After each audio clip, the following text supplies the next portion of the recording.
Bonsoir à toutes et à tous, mais peut-être que je vais les mettre juste ici, on va voir. Voilà. On n'a pas de... Ça ne vous gêne pas trop de... Non, ça va aller. Un grand merci à Monsieur Thiel, à Madame Vavon, avec lesquels j'ai correspondu avec vous, Madame Vavon, pour cette conférence depuis 2019. Je suis vraiment honorée d'être ici aujourd'hui pour vos retrouvailles. Donc un grand merci à l'association de la Montagne Sainte-Geneviève et ses abords de m'avoir conviée aujourd'hui.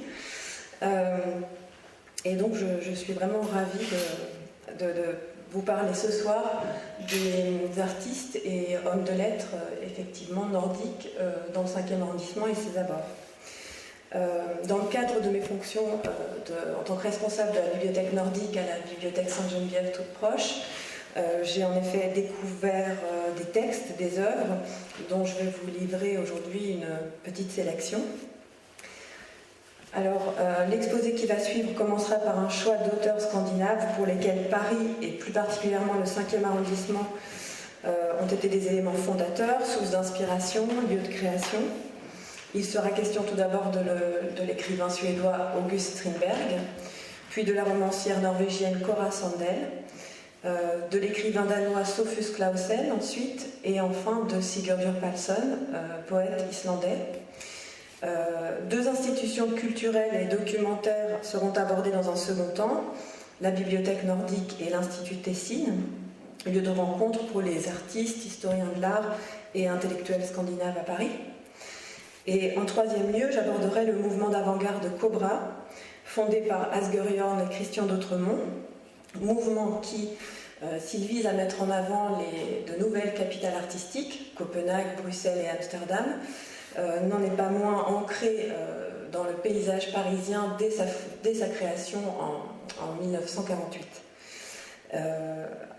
Enfin, et afin de montrer la présence toujours actuelle des artistes scandinaves à Paris, j'évoquerai l'installation de l'artiste Olafur Eliasson, Icewatch, en 2015, ici même, place du Panthéon, et ainsi que l'œuvre de l'artiste danoise Vibeke Tøyner, dont la toile Le visage de Camus vient de rejoindre la bibliothèque Sainte-Geneviève cet automne.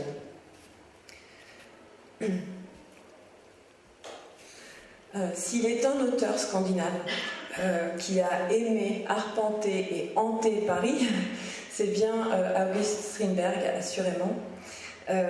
Strindberg a effectué en effet de nombreux séjours en France ainsi que dans les pays francophones, et Paris était véritablement sa terre d'élection. Plusieurs articles font état de sa volonté de conquérir Paris, articles fondés sur sa correspondance notamment. Et de fait, l'œuvre de Strindberg témoigne à la fois de son amour pour Paris et pour la langue française. L'article de Gunnel Engvall, Strindberg, journaliste français, paru dans la revue Études germaniques en 2013, offre une synthèse remarquable à la fois des périodes où Strindberg vécut à Paris et en France et de tous les articles publiés dans la presse française. Gunnel Engvall dénombre ainsi 97 textes que Strindberg est parvenu à publier de son vivant dans de grands quotidiens, tels Le Figaro, et on voit ici, le supplément littéraire du journal Le Figaro, dans lequel, la première partie de l'article Sensation détraquée est parue, en 3 livraisons. Mais également dans l'Écho de Paris ou dans des revues culturelles et littéraires telles la Revue Blanche, La Plume, ou encore des revues spécialisées en matière d'occultisme, l'initiation et l'hyperchimie. Qu'en est-il donc des séjours de Strindberg en France, et plus précisément à Paris? Alors nous pouvons distinguer 3 périodes, et là aussi je me fonde sur l'article de Gunnel Engvall, qui indique dans l'article cité que c'est en octobre 1876 que Strindberg s'est rendu en France pour la première fois. La Bibliothèque nationale de Suède, où il tenait un poste d'assistant depuis 2 ans, lui avait confié la mission d'examiner une collection de littérature scandinave à la Bibliothèque Sainte-Geneviève à Paris. Il s'agit précisément du département phéno-scandinave de la Bibliothèque Sainte-Geneviève, fondée en 1868 et qui prendra le nom de Bibliothèque nordique en 1950, Mais on a des traces aussi, je crois, de la consultation d'un missel de Lund. Alors justement, Gunnel Engvall, rencontré lors de colloques, m'avait demandé si nous pouvions trouver une preuve, une trace du passage de Strindberg à la bibliothèque Sainte-Geneviève dans les registres d'entrée des lecteurs. Mais voilà, je suis partie après 9 ans sans avoir trouvé cette trace. Alors à charge pour les personnes qui vont continuer à exercer là-bas de trouver peut-être cette preuve dans les archives. Alors suite à ce premier séjour à Paris en tant que bibliothécaire en octobre 1876, Strindberg revient à Paris lors de son voyage de 3 ans en France et en Suisse, de 1883 à 1885. Avec sa première épouse, Siri von Essen. Gunnel Engvall dresse la liste des lieux où Strindberg séjourna à cette époque. Vous allez voir, il a beaucoup déménagé. Il a séjourné à Grès-sur-Loing tout d'abord, où une colonie d'artistes scandinaves s'était établie, à Passy, à Neuilly, à Lausanne ensuite, à Genève, à Lausanne de nouveau, puis à Neuilly encore, à Caen et à Grès-sur-Loing. Mais la période sans doute la plus connue des Français, c'est le 3e séjour de Strindberg à Paris, de 1894 à 1898. C'est en effet la période de la crise d'Inferno.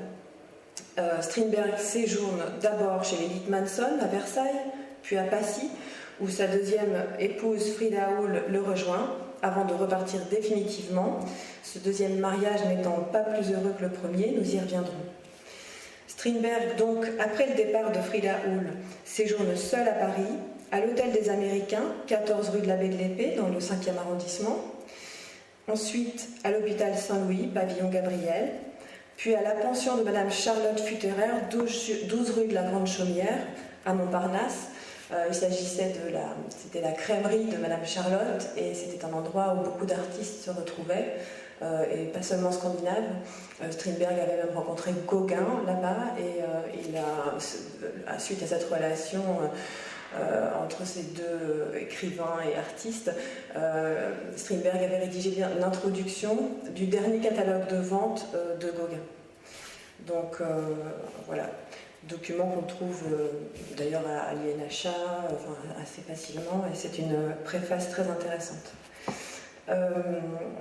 Donc 12 rue de la Grande Chaumière à Montparnasse, mais également à l'hôtel Orfila, 60-62 rue d'Assas, dans le 6e arrondissement, en 1896. Et c'est de cet hôtel Orfila, le bien nommé, puisqu'il porte le nom d'un chimiste que Strindberg admirait beaucoup, que l'auteur suédois fuit pour rejoindre une pension située 4 rue de la Clé, aujourd'hui 18 rue Sancier, dans le 5e arrondissement.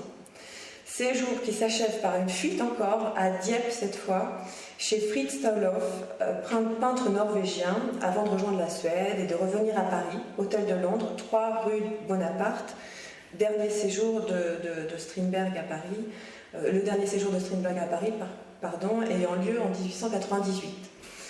Égrener tous ces lieux est un peu vertigineux, mais vous l'avez vu, beaucoup de ces lieux se trouvent autour de l'endroit où nous sommes.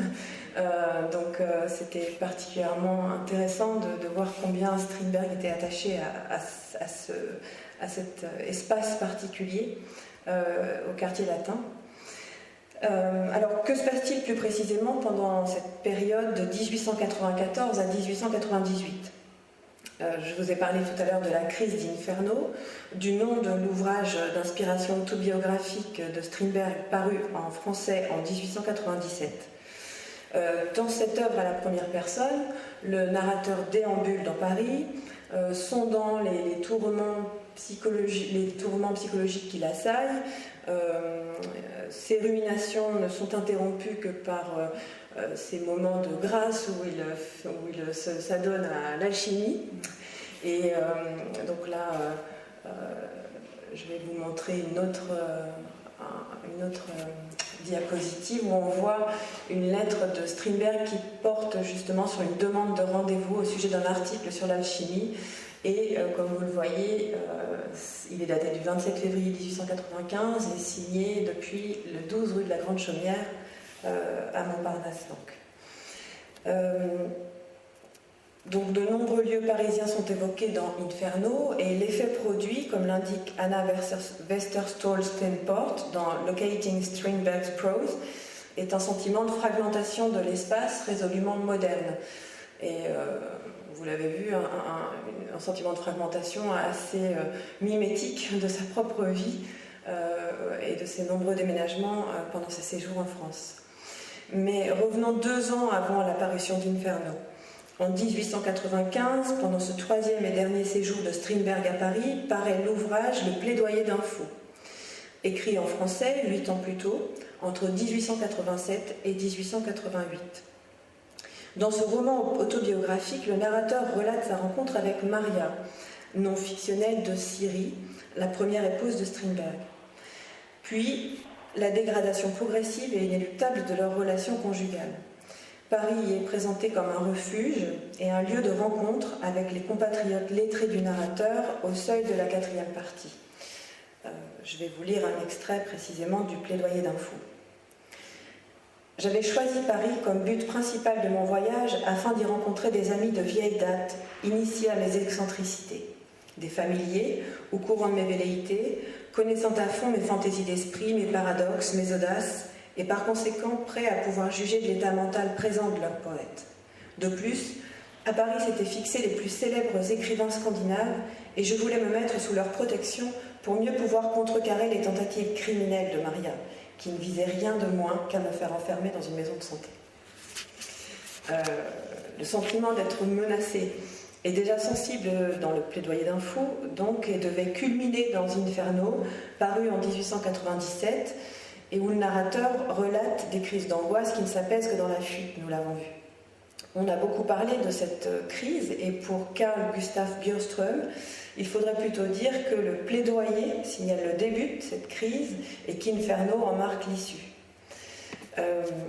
S'il parle au seuil de l'ouvrage de sa méchante chambre du quartier latin, le narrateur connaît également à Paris des moments de grâce, comme nous l'avons vu tout à l'heure, et je vais vous lire un deuxième extrait un tout petit peu plus long. 2 mois s'écoulent dans les calculs et les spéculations, mais je n'ai pas les appareils nécessaires aux expériences. Un ami me conseille d'aller à la Sorbonne, au laboratoire des recherches, ouvert même aux étrangers. Timide, ayant peur de la foule, je n'ose m'y décider, de sorte que mes travaux s'arrêtent et un moment de relâche se produit. Or, un beau matin de printemps, je me lève de belle humeur, descends la rue de la Grande Chaumière et atteins la rue de Fleurus, qui ouvre sur le jardin du Luxembourg. La jolie petite rue est tranquille, la grande allée des marronniers est verte, luisante, large, droite comme une lys, et au fond se dresse comme une borne la colonne de David, et au lointain, par-dessus tout, la coupole du Panthéon, surmontée de la croix dorée, se perd presque dans les nuages. Je m'arrête, ravi du spectacle symbolique, mais en baissant les yeux, j'observe à ma droite une enseigne de teinturier dans la rue de Fleurus, et la vision d'une réalité indéniable. Peintes sur le carreau de la boutique sont les lettres de mon nom, A.S., flottant sur un nuage blanc argent et surmonté d'un arc-en-ciel. Je ne marche plus sur le sol, et d'un pas voilé, j'entre dans le jardin où il n'y a personne. À cette heure matinale, ce parc est le mien. La roseraie est à moi. Je reconnais toutes mes fleurs sur les plates-bandes, les chrysanthèmes, les verveines, les bégonias. Suite à ce passage, le narrateur évoque plus loin dans Inferno donc la pension Orfila, la closerie des Lilas, où il a ses habitudes, le quartier de Montparnasse, puis en proie à ce sentiment de persécution que nous avons évoqué déjà, sa fuite pour la rue de la Clé, et le soulagement éprouvé au contact de la nature dans le jardin des plantes, et enfin la nouvelle fuite à Dieppe chez le peintre norvégien Fritz Stauloff, dont voici un tableau. Il était donc justice de consacrer une place au plus parisien des auteurs scandinaves du tournant entre les 19e et 20e siècles. Grâce aux démarches de Jacques Robnard, traducteur de pièces de théâtre du suédois au français, et de Guide Faramond, ancien correspondant pour le journal Le Monde en Suède, le passant peut découvrir derrière l'église Saint-Sulpice, à l'intersection de la rue Garancière et de la rue Saint-Sulpice, une reproduction du buste en bronze de l'écrivain August Strindberg par le sculpteur suédois Karl Held. sculpture venue immortaliser en 2017 la présence de ce dramaturge, auteur de Mademoiselle Julie, de Créancier, de la Sonate des Spectres notamment, mais également prosateur, essayiste dans Vivisection et journaliste, également peintre d'avant-garde. Mais évoquer la seule figure de Strindberg dans le quartier latin et ses abords ne serait pas rendre justice aux nombreux écrivains ayant vécu à Paris, tels Bjørnstjerne Bjørnson, écrivain norvégien, prix Nobel de littérature en 1903, ou encore Knut Hamsun, qui vécut entre 1893 et 1895 au 8 rue de Vaugirard, où une plaque lui rend hommage, pour ne citer que des contemporains de Strindberg. Je voudrais présenter à présent brièvement 3 autres auteurs, afin de montrer que d'autres auteurs nordiques ont trouvé dans Paris une source d'inspiration. Cora Sandel, tout d'abord, nom de plume de Sarah Fabricius, romancière norvégienne qui situe son roman Albert et la liberté à Paris, ville qu'elle décrit de manière éminemment visuelle, en peintre qu'elle espérait devenir, comme en témoigne l'extrait suivant. La Villette, Saint-Sulpice, défile Saint-Germain-des-Prés, la place Saint-Michel, la Seine, la Cité. On passe la porte Saint-Martin, la gare de l'Est. Des avenues larges et droites, des ruelles étroites et sinueuses. Certaines sentent l'essence, le parfum, la poudre de riz, d'autres le graillon, les frites et les crêpes. Des rues régulières, comme il faut, où les bâtiments ont l'air de ce qu'ils sont, d'autres où les pancartes et les réclames en tout genre se bousculent, déplacent et noient les contours, font disparaître comme par enchantement les surfaces qui les supportent en un grouillement d'images morcelées. Des rues bourdonnantes de gaieté humaine, flanquées de 2 colonnades de feuillage clair qui se rejoignent au loin dans une brume lumineuse, des rues sombres, emplies d'ombres malsaines, des destins sombres et malsains, d'une atmosphère de lourde angoisse qui tient le soleil à l'écart. Les squares, petits paradis aux floraisons éclatantes où jouent des enfants, et la laideur insoutenable des boucheries. Retrouvez tout cela. Flâner, errer, regarder, absorber et faire sienne ces images sans autre but. L'idée de s'imprégner d'une ambiance, de flâner, d'errer, mais aussi d'observer en peintre, témoigne de la première vocation de Cora Sandel, qui était venue à Paris pour étudier la peinture, notamment à l'Académie Colarossi. Cette académie accueillait les femmes peintres qui n'étaient pas admises dans les écoles d'art officielles. Il y a un certain nombre de livres absolument remarquables de Frank Claustra, de Vibeke Rostorp, où on peut découvrir tout le nombre incalculable de peintres nordiques ayant étudié à Paris, ayant représenté Paris, et c'est pourquoi j'ai émaillé aussi ce diaporama de peinture pour vous faire découvrir un petit peu ces peintres variés. Alors, dans le passage que je viens de lire, les antithèses donnent de Paris une image très contrastée, et le morcellement induit par les pancartes et affiches qui se superposent a fait dire à Sylvain Briens, dans son ouvrage Paris, laboratoire de la littérature scandinave moderne, paru aux éditions de l'Harmattan en 2010, qu'il y avait une tentative de transposer le cubisme en littérature, enfin de restituer une image cubiste de Paris. Un autre passage, mais plus particulièrement en avant, les environs du Panthéon. Je vais vous le lire. Albert se dépêche sous les arcades de l'Odéon, en direction du Luxembourg, longe les grilles. Le trottoir luit d'humidité. On le sent collant et froid à travers la colonnade. Une brume bleuâtre emplit le jardin. Derrière la silhouette puissante des grilles, les teintes des troncs se chevauchent en un dégradé fuyant, comme sur un pastel au ton fondu. Un dernier reste de jaune persiste encore au cœur des frondaisons, surmonté d'une touche évanescente de soleil rougissant. Une rangée de fenêtres brille sur la façade du Sénat. Indifférent à toutes les trajectoires, le jour se meurt de mort naturelle, au-dessus des pelouses, sentimentales et pompiers. Mais dans la rue, les réverbères qui viennent de s'allumer lui portent un coup fatal. L'air sent les marrons grillés et les feuillages en décomposition, l'essence, le parfum et la terre brute. Les derniers glaïeuls flamboient sous les lampes à arc autour du bassin de la rue Soufflot. Rouge jusqu'aux feuilles et aux tiges, d'un rouge trouble qui se détache violemment sur les flamèches claires des arbres, il semble avoir fleuri dans un accès de folie défiant tout le reste. Les gens ont la démarche pressée de l'automne. Ils ont hâte de quitter, hâte de rejoindre. Il y a chez eux du soulagement et de l'impatience, quelque chose de nouveau et de rajeuni, à moins qu'il n'ait un peu froid, comme Alberte. La personnification des grilles du jardin du Luxembourg, dont la narratrice évoque la silhouette puissante, mais la personnification aussi du jour, des réverbères, donne vie au jardin du Luxembourg. Comme dans l'extrait précédent, plusieurs sensations sont convoquées, et à la dimension éminemment visuelle du texte s'ajoutent les parfums des marrons grillés, de la terre brute, la sensation de froid récurrente. Donc Cora Sandel, qui se rêvait peintre, trouve dans la littérature les moyens pour exprimer les sensations les plus variées, et dans un texte qui, pour le coup ici, ne relève pas tant du cubisme que de la technique du pastel. D'ailleurs, il y a une mention explicite du pastel dans le texte. Cora Sandel a publié Alberte et la liberté en 1931. Et donc voici, pour illustrer à contre-temps, le passage sur le jardin du Luxembourg, un tableau d'Albert Edelfelt qui est particulièrement beau. C'est un peintre finlandais.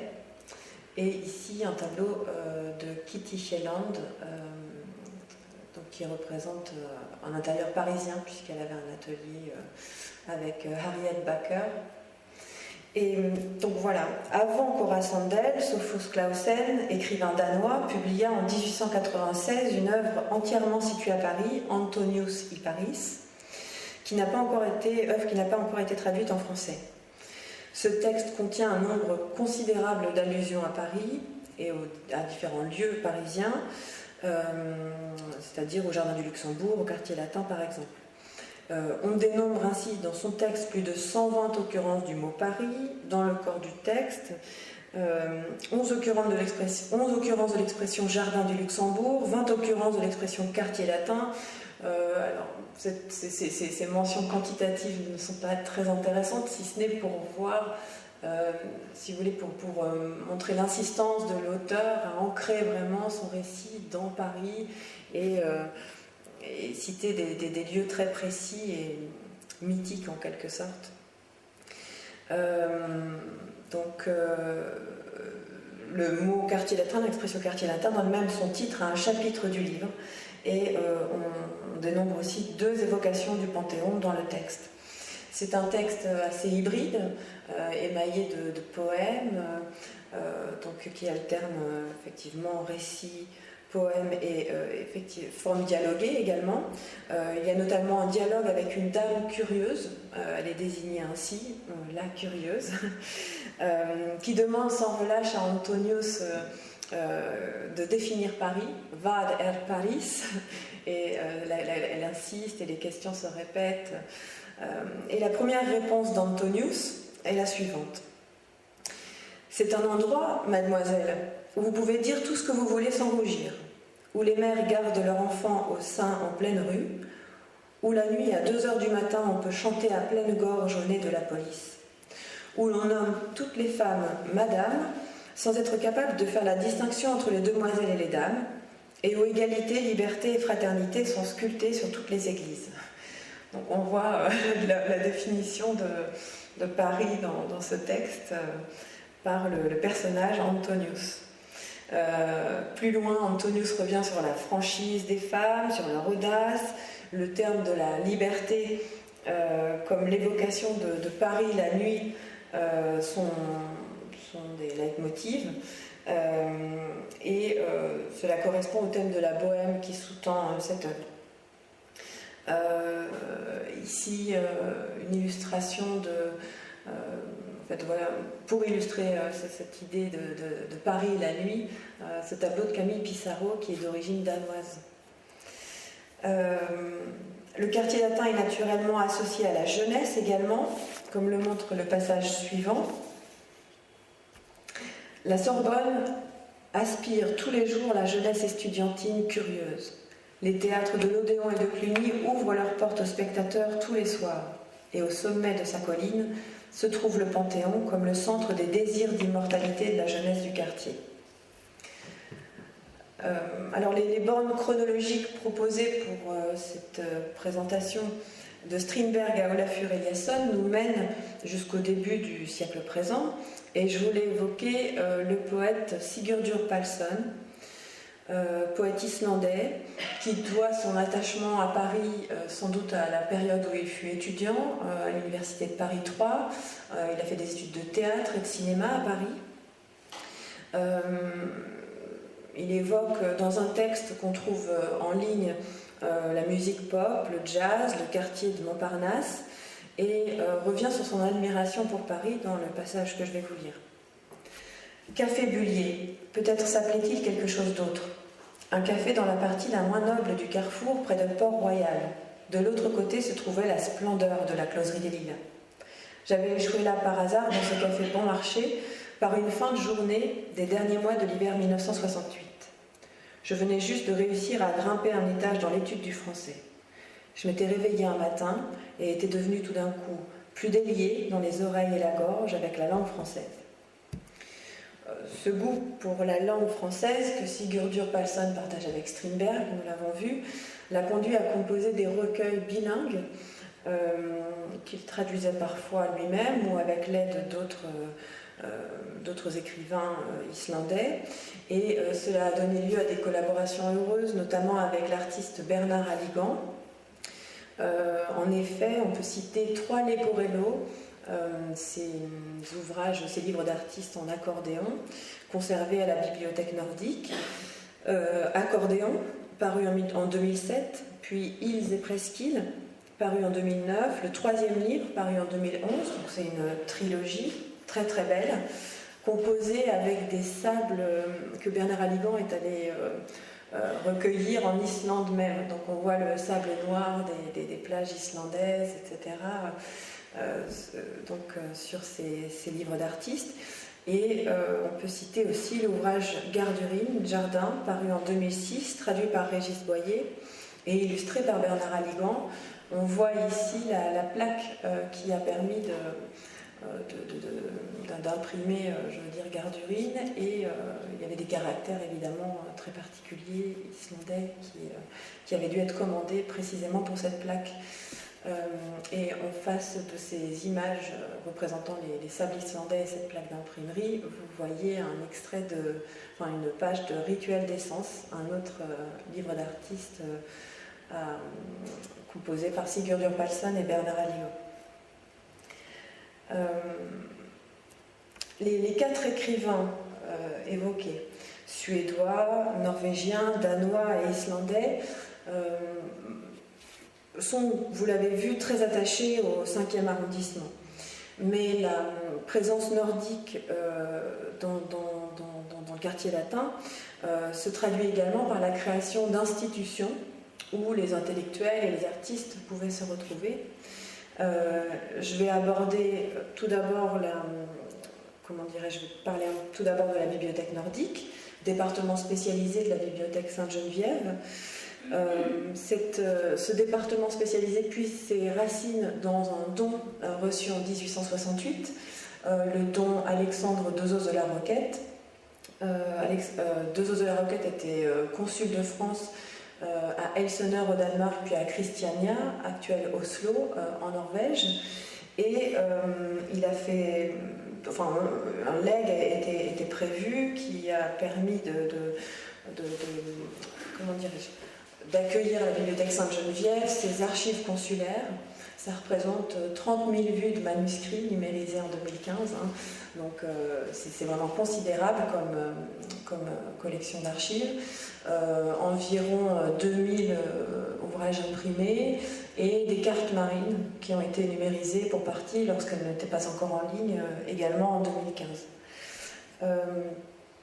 Alors pour mettre en valeur ce don remarquable, les conservateurs de la bibliothèque Sainte-Geneviève se sont rendus en Scandinavie, revenant avec des dons, avec des promesses de dons, mais également avec la mise en place d'un système tout à fait remarquable d'échanges savants et professionnels, le système des bibliothécaires délégués. Il s'agissait pour les pays scandinaves de déléguer un conservateur à Paris pour une durée de 2 ans minimum, afin d'enrichir le fonds, de contribuer à la pertinence de la collection et de contribuer à la vitalité des échanges avec les pays concernés. Ainsi, de 1896 à 2005, 39 bibliothécaires délégués ont exercé donc tout d'abord dans la première salle de lecture qui se trouvait 8 places du Panthéon, et ensuite au 6 rue Valette, dans la grande extension construite dans les années 60 derrière la bibliothèque Sainte-Geneviève. Et donc il y a une entrée directe vers la salle de lecture de la bibliothèque nordique, 6 rue Valette. Parmi les bibliothécaires délégués qui ont compté, on cite souvent Eric Lee, qu'on voit sur la photo de gauche, debout. Eric Lee donc était le fils de Jonas Lie, né en 1833 et mort en 1908. Jonas Lie était un poète norvégien qui vivait à Paris, 12 rue Poisson, dans le 17e arrondissement, si j'en crois la lettre trouvée sur The Virtual Ibsen Center, c'est-à-dire qu'il y a une plateforme où on voit tous les écrits de Strindberg numérisés, et parce que je cherchais en fait à toute force la trace d'un passage d'Ibsen à Paris. Et je n'ai vraiment pas trouvé grand-chose, et pour cause, Ibsen est le grand absent de la liste des écrivains scandinaves ayant vécu ici. Il a vécu à Munich, à Dresde, à Rome, mais à Paris, apparemment, il n'a fait qu'y passer. Et donc il a correspondu par contre avec son compatriote Jonas Lie, qui était établi à Paris quant à lui. Alors pour faire une place aussi à un autre pays nordique, mais qui n'est pas scandinave, la Finlande. Finlande, si vous voulez, dans la culture, est représentée dans le fond de la bibliothèque nordique, hein, puisque c'était le fond finno-scandinave. Donc il y avait aussi, il y a toujours eu des ouvrages en langue finno-ougrienne à la bibliothèque nordique, et même des ouvrages en langue estonienne à partir de 1986, si mes souvenirs sont bons. Donc pour faire une place à la Finlande, qui était très importante, qui envoyait aussi des bibliothécaires à la bibliothèque nordique, je voudrais faire allusion à Einoni Vanka. Alors la photo de droite est un petit peu floue, je vous prie de m'excuser, mais elle l'est aussi dans la source, j'ai vérifié. On le voit en tout cas derrière Aurélien Sauvageau, ça c'est Aurélien Sauvageau, et ici Einoni Vanka. Et si je veux parler d'Einoni Vanka maintenant, c'est parce qu'il a écrit un très beau texte sur son passage à Paris pendant 2 ans en tant que bibliothécaire délégué. Ce texte a été publié dans un ouvrage qui s'intitule Otium Sapientis, essai sur les livres et les bibliothèques, c'est le sous-titre, en 3 langues d'ailleurs, en finnois, en suédois et en français. Et je vais vous lire un petit extrait de son texte. Le passage que je vais lire fait suite au récit de son arrivée à Paris par un dimanche pluvieux, jusqu'à ce que l'éblouissement survienne, et cet éblouissement est lié au quartier latin, vous allez le voir.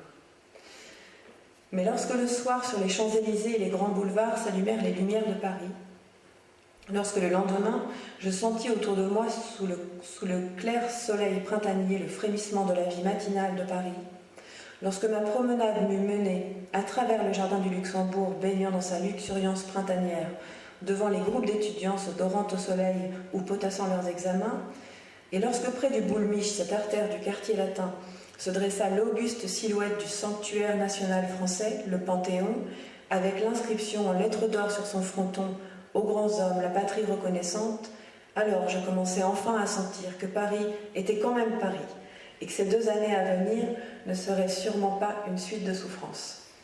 Donc le dimanche pluvieux de son arrivée a été vite oublié quand il a vu la beauté des lieux. Plus loin, dans cet émouvant article, parce que c'est un article qui est très beau et très sensible, Eino Divanka évoque Lucie Thomas, longtemps responsable de la bibliothèque nordique, au détour d'une anecdote. Un débat a lieu à la bibliothèque nordique entre un chercheur travaillant sur Strindberg et Lucie Thomas. Je vais vous lire ce passage. Il était également intéressant de suivre les nombreuses discussions que j'ai pu entendre à la bibliothèque entre ma collègue Madame Thomas et un psychiatre parisien qui avait étudié avec beaucoup de zèle à la bibliothèque nordique la vie psychologique d'August Strindberg. Je me rappelle particulièrement bien un certain après-midi où ce monsieur démontrait à Madame Thomas avec véhémence et d'un ton pathétiquement solennel que l'homme naît en ce monde pour y accomplir un devoir de valeur et pour assumer les responsabilités qui lui sont assignées, à quoi Madame Thomas répliqua dans son style simple et si peu pathétique que nous sommes peut-être dans ce monde pour être heureux. On voit donc l'écart entre ces deux visions on voit donc que l'écart entre ces deux visions du monde était assez grand. Donc, après l'évocation des bibliothécaires scandinaves délégués à la bibliothèque nordique et dont l'expertise a permis d'enrichir le fonds continuellement, il convient d'évoquer l'Institut Tessin, fondé en 1933 par Gunnar Lundberg, qui était historien de l'art. L'Institut Tessin, vous le voyez sur cet ex-libris, était situé 6 rue de Tournon, dans le 6e, tout proche, et avait pour vocation de rassembler, de former des historiens de l'art et de rassembler tous les ouvrages nécessaires à l'étude de l'histoire de l'art. Il y avait aussi une collection de tableaux et d'objets d'art qui ensuite, lorsque l'Institut Tessin a été transféré dans l'hôtel de Marle, parce que maintenant l'Institut Tessin est devenu l'Institut suédois, rue Payenne, dans le Marais, et donc a changé un petit peu de vocation, mais n'est plus bien sûr un centre pour étudier l'histoire de l'art. Donc à la fermeture de cet Institut Tessin, les œuvres d'art ont rejoint le National Museum de Stockholm, et les livres sont allés en 2 endroits, à la bibliothèque nordique et à la bibliothèque d'Umeå en Suède. C'est-à-dire que les ouvrages qui portaient sur l'histoire de l'art en dehors des pays nordiques sont allés à Umeå, et tous les ouvrages de littérature, d'histoire ou d'histoire de l'art sur les pays nordiques ont été donnés à la bibliothèque nordique. Donc les destins de la bibliothèque nordique et de l'Institut Tessin se sont croisés. Là on voit une photo montrant combien... comment dirais-je, c'était un lieu de sociabilité. Ici c'est Gunnar Lundberg. Et voilà des archives que nos collègues d'Umeå nous avaient données, donc attestant on voyait qu'il y avait différentes phases de dons. Les versements avaient eu lieu en 1973, 1982. Et il y a encore eu des dons de l'Institut suédois régulièrement à la bibliothèque nordique en 2005, un don important. Et régulièrement, l'Institut suédois donne des ouvrages à la bibliothèque nordique. La bibliothèque Sainte-Geneviève a numérisé certains ouvrages issus de la collection, issus du fonds Tessin.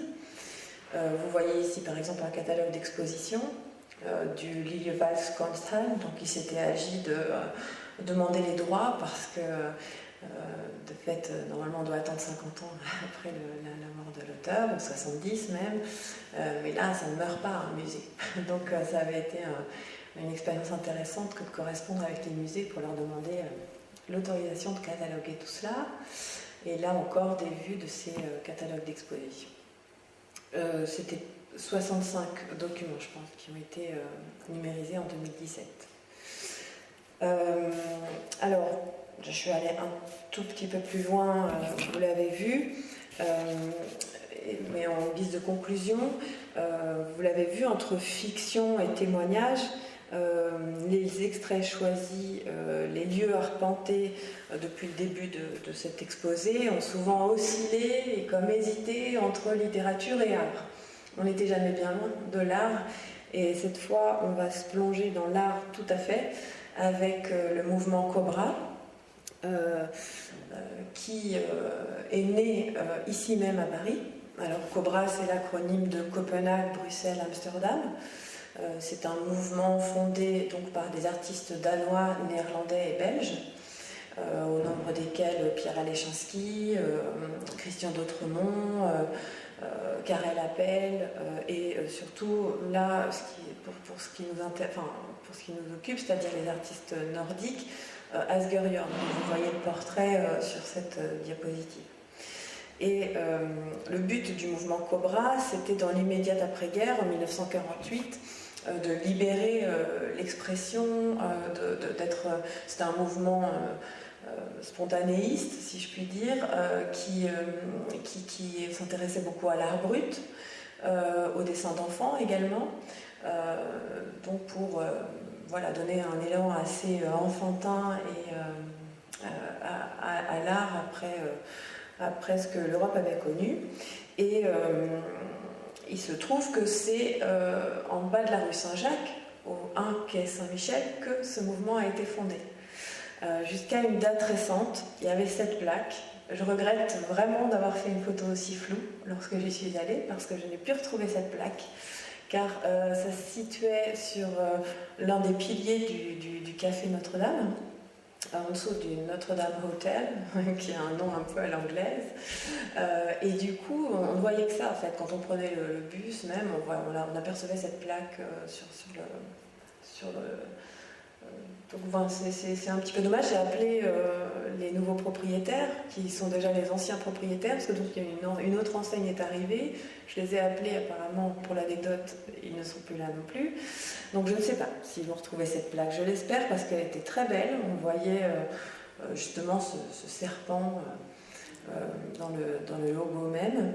Et comme vous le voyez, tout est dit sur cette plaque.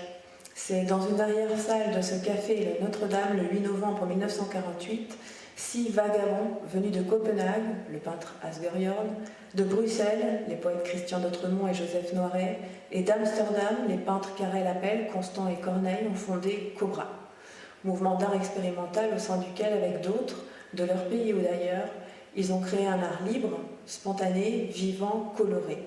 Un art nouveau pour un monde nouveau. Et c'est vrai que c'est très dynamisant quand on voit ce qu'ont fait ces artistes. Alors on avait consacré une exposition au livre d'artistes lié à la période Cobra, ou immédiatement après Cobra, c'est-à-dire l'international situationniste, parce que beaucoup d'ouvrages de cartons de vernissage, d'estampes sont conservés à la bibliothèque nordique et ont été acquises au fil du temps. Vous voyez ici une vitrine contenant des ouvrages, les logogrammes par exemple de Christian d'Autremont, qui sont rarissimes en bibliothèque. À l'époque, quand on a acquis les logogrammes, il y en avait d'exemplaires qu'au Canada. Et vous voyez ici deux livres d'artistes fondamentaux, Fin de Copenhague ici et Mémoire, ouvrage que Asger Jorn a composé avec Guy Debord. Ça, c'est dans l'immédiat après Cobra, parce que le mouvement Cobra n'a vraiment duré que de 1948 à 1952. C'était très court, mais ensuite les mêmes artistes ont fondé d'autres mouvements. Là, par contre, on voit vraiment des publications de la période Cobra, précisément, c'est-à-dire la bibliothèque Cobra, composée de fascicules, comme vous le voyez. Et preuve supplémentaire de l'ancrage de ces artistes dans le 5e arrondissement, comme vous le voyez ici, voici un petit libelle qui s'intitule Critique européenne des corps académiques des universités, etc. Et on voit que la revue Mutant est établie 32 rue de la Montagne Sainte-Geneviève à Paris. C'est un lieu que l'international lettriste puis l'international situationniste, à laquelle Asger Jorn participa, un lieu qui sera investi jusqu'en 1963. Et pour revenir un instant sur cette exposition Cobra, elle avait voyagé aussi à la bibliothèque Sécano à Avignon. Ensuite, je voudrais vous parler rapidement de deux autres artistes. Olafur Eliasson, artiste islandais, dont l'installation avait été vraiment remarquable et ça se trouvait ici même, place du Panthéon. Il s'agissait de 12 blocs de glace, vous vous en souvenez peut-être, à l'image des 12 heures sur le cadran d'une montre. Et ces blocs de glace venaient du Groenland, via Copenhague, étaient arrivés à Paris pour bien montrer combien l'Inland 6 et l'Arctique, enfin l'Inland 6 groenlandais et puis tout l'Arctique est en train de fondre évidemment à cause du réchauffement climatique, donc c'était en écho à la COP 21 et je trouvais intéressant de se remémorer un peu cette installation avec ces belles photos qu'on trouve sur le site d'Olafur Eliasson. Ouais, c'était le mois de décembre 2015, je crois. Et enfin, Vibeke Tøyner, artiste danoise, rencontrée lors d'une exposition Visage de Kierkegaard à la Maison du Danemark en 2013. Vibeke Tøyner est très attachée à Paris. Elle dit qu'elle aime tout dans Paris, jusqu'au moindre pavé, etc. En particulier, il y a un lieu qui la frappe beaucoup, enfin un lieu auquel elle tient beaucoup, ce sont les arènes de Lutèce, parce qu'elle y voit le berceau du monde. Alors voilà un ouvrage qu'elle vient de faire paraître, qui fait le récit, alors, parce que du coup après les visages de Kierkegaard, elle a composé d'autres tableaux, c'était les visages de Camus. Et elle tenait à ce qu'un établissement français conserve l'un de ses visages. De fait, elle a donné le visage de Camus blanc, que vous allez voir ici sur la gauche, à la bibliothèque Sainte-Geneviève. Et ce tableau vient de rejoindre la bibliothèque Sainte-Geneviève au mois de septembre. Vous pouvez le voir dans ce qui était jadis la salle de référence, mais qui s'appelle maintenant la salle Camus. Voilà, et c'est vrai que il y avait eu des échanges avec Vibeke Tøyner, on pensait à Emmanuel Levinas, justement, dont vous le savez sans doute, une place juste à côté d'ici qui porte le nom de ce grand philosophe. Et on avait parlé du visage comme promesse de sens, donc c'était en tout cas des échanges très stimulants et fructueux. Voilà, je vous remercie pour votre attention et voilà.